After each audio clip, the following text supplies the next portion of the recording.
अस्सलाम वालेकुम यूट्यूब के तमाम दोस्तों को मेरा सलाम। आज मैं आपके लिए लेकर आई हूँ ये कुछ नई रेसिपी जो कि लौंजी की रेसिपी है। इसको हम लोग लौंजी कहते हैं, आप लोग कच्चे आम का अचार भी कह सकते हैं, जो कि घर में चूल्हे पे पकाया जाता है और ये फ़ौरन ही आप यूज़ कर सकते हैं। ना इसमें आपको इंतज़ार करना पड़ता और ना ही बहुत ज़्यादा मेहनत की ज़रूरत है।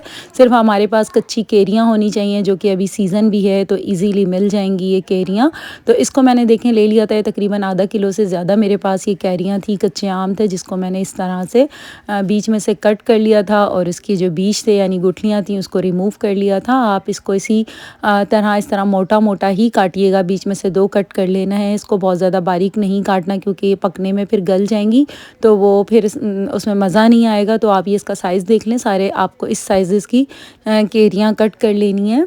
तो ये मेरे पास कुछ और भी रखी हुई थी, 2-3 यानी कैरियाँ और मज़ीद रखी हुई थी, तो मैंने ये सारी ही कैरियाँ काट ली थी और ये अचार हमारा तकरीबन 15-20 दिन चल जाएगा।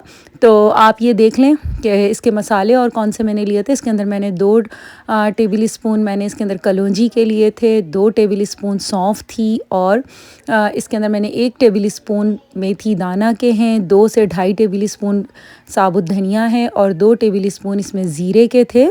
तो और बाकी और मसाले हैं, जिसमें नमक है, आप नमक हस्बे ज़ायक़ा ले सकते हैं, 1 टीस्पून हल्दी है और 2 से 3 टेबल स्पून इसके अंदर कुटी हुई लाल मिर्चों के जाएंगे।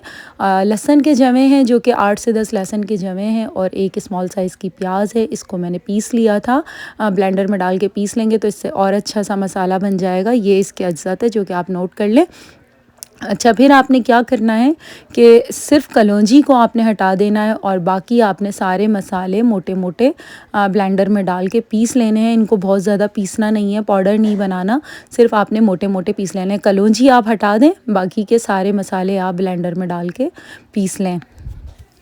ये देखिए, मैंने इसको ब्लेंडर में डाल के इसको थोड़ा सा मोटा मोटा सा पीस लिया था और साथ ही मैंने जो है लहसुन और प्याज, जो कि मैंने अभी आपको दिखाए हैं, उसको भी मैंने ब्लेंडर में डाल के बारीक पीस लिया था। उसका तो आपने पेस्ट बना लेना है लहसुन और प्याज का। और फिर आपने क्या करना है कि एक पॉट ले लेना है और उसके अंदर मेरे पास ये था कि सरसों का तेल थोड़ा ही था तो मैंने सारा ही डाल दिया था।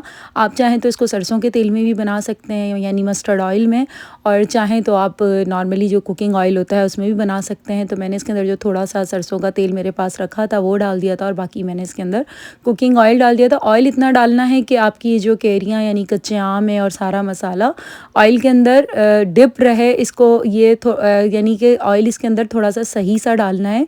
अगर इसमें ऑयल कम होगा तो वो अचार ख़राब हो जाएगा हमारा। ऑयल थोड़ा उसके ऊपर आना चाहिए मसाला भुनने के बाद, तो इस बात का आपने ख़्याल रखना है। जब ऑयल गर्म हो जाएगा तो आपने सबसे पहले इसके अंदर लहसुन और प्याज इसके अंदर डाल देने हैं और इसको आपने भूनना है। लहसुन प्याज को भूनना उस वक्त तक है जब तक कि प्याज की महक ख़त्म ना हो जाए, थोड़ा सा इसका कलर चेंज ना हो जाए, तब तक आपने प्याज को और लहसुन को भूनना है। अदरक इसमें नहीं जाएगी, सिर्फ लहसुन और प्याज। वो भी प्याज आपने ये ख्याल रखना है कि स्मॉल साइज़ की प्याज लेनी है एक, और लहसुन आपने इसमें थोड़ा सा ज़्यादा लेना है, यानी 10 से 12 जवे आप लहसुन के ले लें और स्मॉल साइज़ की प्याज ले लें, तो फिर ये इसका रेशो सही होगा। फिर आप इसको भून लें।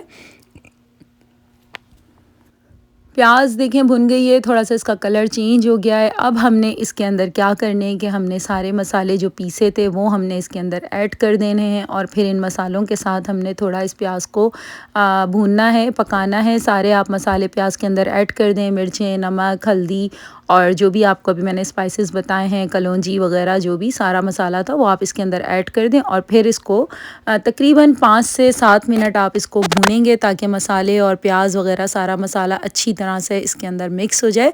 ये बड़ी जल्दी बन जाने वाला अचार है और लौंजी और गर्मियों में तो ख़ास तौर पर हर घर में इसकी ज़रूरत होती है। दाल के साथ, सब्ज़ियों के साथ, चावल के साथ, सभी चीज़ों के साथ ये अच्छा लगता है। तो बना के आप फ्रिज में स्टोर कर लें इसको और फिर इसको 15-20 दिन इंजॉय करें और फिर नया बना लें जब तक कि कैरियाँ चल रही हैं। तो ये तो एक बड़े मज़ेदार सी चीज़ होती है। ख़ास तौर पर मुझे ये दाल चावल के साथ बहुत अच्छी लगती है। लौंजी देखें, जब मसाला 5 से 7 मिनट भुन गया था तब मैंने इसके अंदर ये सारी कैरियाँ ऐड कर दी थी जो कि मैंने काट के रखी थी। अब इन कैरियों को हम तकरीबन 2 से 3 मिनट इसके साथ मसाले के साथ पकाएंगे और फिर हम इसके अंदर पानी ऐड करेंगे। पानी उतना डालेंगे कि जितना ये कैरियाँ आम जो है कच्चे आम ये गल जाएँ, तो पानी बस उतना ही डालिएगा इसके अंदर जो कि ये कैरियाँ इसके अंदर डिप हो जाएं और गल जाएं। और जब तक आप थोड़ा ये कि 2-3 मिनट इसको भून के तो फिर इसमें डालें। और साथ ही आप इसके अंदर हमने क्या करना है कि इसके अंदर आपने 3 से 4 हरी मिर्चों के डाल देने हैं। हरी मिर्चें आप अपने जायके के हिसाब से कम ज़्यादा कर सकते हैं। मैंने तकरीबन 3-4 हरी मिर्चें इसके अंदर डाली थी और उसको भी मसाले के साथ भून लिया था। तो ये मसाला भुन गया है और अभी हमने क्या करना है कि अब इसके अंदर हमने पानी के ऐड करने हैं। पानी आप देखें कि मैंने इसके अंदर तकरीबन आधा गिलास से थोड़ा सा ज़्यादा पानी था जो मैंने इसके अंदर ऐड किया है। और इतना पानी बस इसके अंदर रखना है कि ये कैरियाँ गल जाएं और उसको आपने लो मीडियम फ्लेम पे इसकी आंच रखनी है ताकि ये मसाला भी ना जले ना इसका कलर ख़राब हो। बस ये है कि ये कैरियाँ गल जाएं और जब कैरियाँ गल जाएंगी तो बस हमारा अचार तैयार है जो कि आप चूल्हे पे पका के बना सकते हैं और इसको एंजॉय कर सकते हैं अपनी फैमिली के साथ। तो इसको ज़रूर बनाइएगा और मुझे फ़ीडबैक भी ज़रूर दीजिएगा। और अगर आपको ये वीडियो अच्छी लगती है तो प्लीज़ चैनल को लाइक, सब्सक्राइब एंड शेयर ज़रूर कीजिए। बेल आइकॉन के बटन को प्रेस कर दीजिए ताकि नई आने वाली वीडियो आपको बआसानी मिल सके। तो ये देखें कैरियाँ गल गई थी और ऑयल इसके ऊपर आ गया था। तो देखें इसकी शक्ल भी कितनी अच्छी है और ये बनता भी बहुत अच्छा है। तो आप ये देखें ये कितनी सी अच्छी सी गल गई हैं। पानी मैंने इतना डाला था जैसे कि मैंने आपको बताया, बस आधा से थोड़ा से ग्लास पानी डाल दें और ये देखें कैरी गल गई है। आपने इसका फ्लेम ऑफ कर देना है और इसको फिर बस एंजॉय करना है। पराठे के साथ भी ये बहुत अच्छी लगती है, आप सुबह नाश्ते में भी इसको यूज़ कर सकते हैं। तो ज़रूर इसको बनाएं और फ़ीडबैक भी ज़रूर दें कि आपको कैसा लगा है। मुझे कमेंट सेक्शन में ज़रूर कमेंट करके बताइएगा। जब तक के लिए मुझे नई वीडियो के आने तक के लिए मुझे इजाज़त दें। अल्लाह हाफ़िज़।